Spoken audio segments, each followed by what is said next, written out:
আমরা এখন আছি যুক্তরাষ্ট্রের রহস্যময় শহর সেন্ট্রালিয়াতে, একটি শহর যেখানে বহু বছর সব মানুষ তাদের ঘর বাড়ি ছেড়ে চলে যেতে বাধ্য হয়েছিল।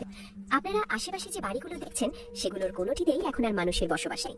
পুরো শহরটাই যেন সময়ের কাছে পরাজিত হয়ে পরিত্যক্ত অবস্থায় পড়ে আছে। আমরা ধীরে ধীরে এই শহরের ভেতর দিয়ে হাঁটছি এবং একে একে সবকিছু আপনাদের সামনে তুলে ধরার চেষ্টা করছি। এখন আমরা এমন একটি বাড়ি খুঁজছি যেখানে ভেতরের আসবাবপত্র এখনো রয়ে গেছে। এই মুহূর্তে আমরা একটি ঘরের ভেতরে প্রবেশ করছি। সম্ভবত কয়েক দশক আগেও এই ঘরে মানুষের বসবাস ছিল, কিন্তু আজ এখানে আর কেউ নেই। তারা চলে গেছে, রেখে গেছে তাদের ব্যবহৃত সব আসবাবপত্র। জিনিসগুলো এখনো আগের জায়গাতেই আছে, শুধু তার উপর জমে আছে ধুলাবালি আর চারপাশে মাকড়সার জাল। পুরো ঘরটাই নিঃশব্দ ও পরিত্যক্ত এক স্মৃতির মতো দাঁড়িয়ে আছে।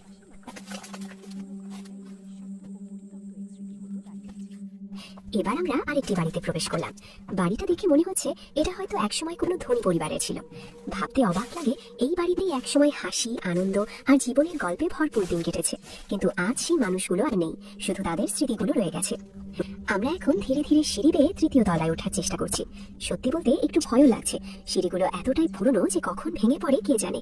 উপরে তাকালেই দেখা যায় চারপাশ মাকড়সার জালে ঢেকে আছে আর ধুলোয় ভরে গেছে পুরো পরিবেশ। এই শহরের প্রায় প্রতিটি বাড়ির সামনেই এভাবে পরিত্যক্ত গাড়ি পড়ে থাকতে দেখা যায়। আশেপাশে কোনো মানুষ নেই, নেই কোনো কোলাহল। পুরো শহরটাই নিঃশব্দ। যারা নিরিবিলি শান্ত জায়গা পছন্দ করেন তাদের কাছে হয়তো এটা অদ্ভুতভাবে আকর্ষণীয় মনে হবে। আপনারা কি জানেন ঠিক কি কারণে এই শহর থেকে সব মানুষ চলে গিয়েছিল? এই বিষয়টি নিয়ে আমি আমার ফেসবুক পেজে দুটি ডকুমেন্টারি ভিডিও প্রকাশ করেছি, চাইলে সেগুলো দেখে নিতে পারেন। সেখানে আমি বিস্তারিতভাবে সবকিছু ব্যাখ্যা করেছি এবং বিভিন্ন জায়গা ঘুরিয়ে দেখিয়েছি। এখন আমরা রাস্তা ধরে সামনে এগিয়ে যাচ্ছি। আমাদের লক্ষ্য সেন্ট্রালিয়ার সেই পরিত্যক্ত ট্রেন স্টেশন, সেটাই এখন খুঁজছি। আমরা একটি শর্টকাট রাস্তা ধরেছি যা একটি পুরনো বাড়ির পাশ দিয়ে গেছে। হয়তো একসময় এখানে অনেক মানুষ বসবাস করত। আমরা ধীরে ধীরে এই পথ দিয়ে জঙ্গলের ভেতর দিয়ে এগিয়ে যাচ্ছি। একটু ভয় লাগলেও ট্রেন স্টেশনে দ্রুত পৌঁছানোর জন্য এই পথটাই সবচেয়ে ভালো মনে হলো। এটা হচ্ছে সেই সেন্ট্রালিয়ার পরিত্যক্ত ট্রেন স্টেশন।